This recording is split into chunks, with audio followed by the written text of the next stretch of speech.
We've got to talk about Enzo Fernández again, and this time not because of him wanting out of Chelsea. It's more of him getting back into Chelsea. Now, before I start talking about it, if you like, comment, share, subscribe, watch my other videos. Thank you for doing so.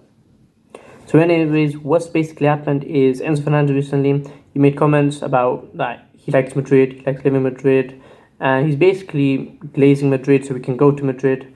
And first I was like, that's understandable. Now I'm like, how are we letting this happen? It's not right what's happening. But anyways, he basically said that, and Chelsea in return said, you're going to be internally suspended for 2 games. We're not featuring you in the next 2 matches. BlueCo, they didn't plan for this. They didn't plan for him to say all this. But initially, they timed it perfectly. Reason being is his 2 suspended games were against Port Vale and Nottingham Forest. Now, if he was suspended for those 2 games, they were both winnable.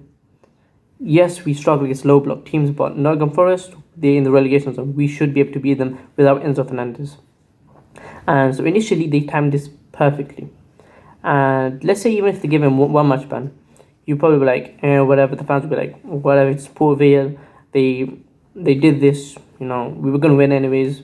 They're just punishing him for no reason at all. It didn't mean much. But the fact they gave him 2 match ban was to show, okay, look, we have power.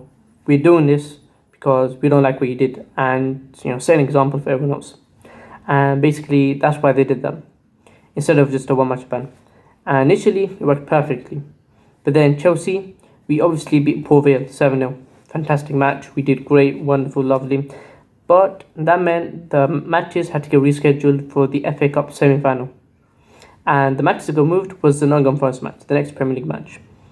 And even I was confused when this happened, because I searched up Chelsea next game. It was ManCity before it was Nottingham Forest. I was like, but anyways, that's basically what happened. So our next Premier League match, instead of Nottingham Forest, is Manchester City. And this is where we need Enzo Fernández. He actually can be a difference maker if he wants to play good, if he plays good. And there are reports internally, the players have been like to the management, look, please get Enzo Fernández in. Now, I don't know if they're lies. I don't know if it's BlueCo saying, the players want him back, but we're going to hold our ground. We are the management, not Chelsea players. Or it could be just a bunch of lies. But if it was lies, I think Enzo Fernández would have called out on it. Or even after the season run, they'd call out on it. After he's left Chelsea, he'd probably call out on it. So I don't think it was lies. But apparently that did happen. So the players obviously want him to be back. And in my opinion, do I want him back? I feel like no. I know that sounds quite controversial because he's like one of our best players. But I feel like, against Everton, I know we had the better chances. We just weren't clinical enough. But he wasn't able to beat Everton. I feel like if we, take out the suspension and put him in, it'll set a really bad precedent for the rest of the players, for the rest of BlueCo. And as much as one I'm gone, I want Chelsea to win trophies. So I hope they do go. But anyways, I think he should be out for the Man City game. As much as I do want him in there, we can't just let him say all that and get away with it. I think he has to be punished. And I feel like it's up to Rossini now to put out players that would actually make an impact.